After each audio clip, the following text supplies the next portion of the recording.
Can we come? Is it too late? My father dedicated the majority of his life to St. Jude Children's Research Hospital, a hospital that treats kids with cancer for free. He helped found the hospital with Danny Thomas and was the national executive director for 13 years. If I have any generosity, it's because of him.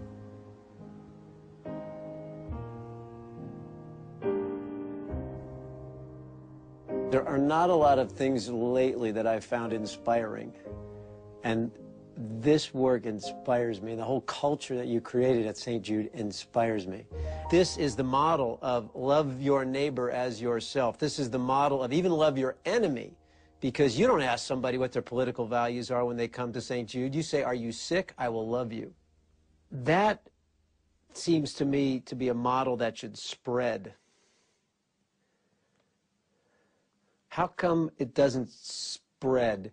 And whenever I talk about it spreading to anybody, they think I'm crazy. There's no question it should be emulated. But it's easier said than done. You know, you got a church out here.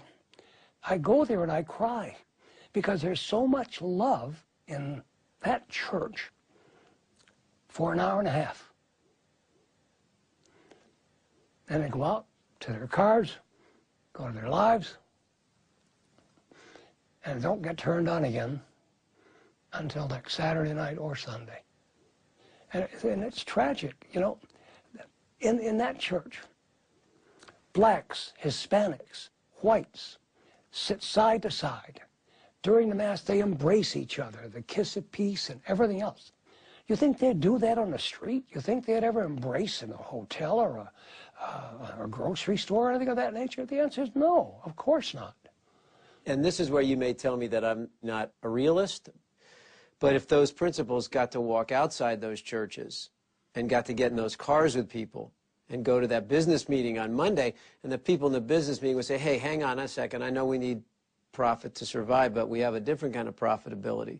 We have to think about our neighbors, we have to think about our community, how we're adding a value. Now, let's talk about that. I think it's a wonderful utopian dream, but I don't ever see the reality of it. I just don't see the reality of it, knowing man.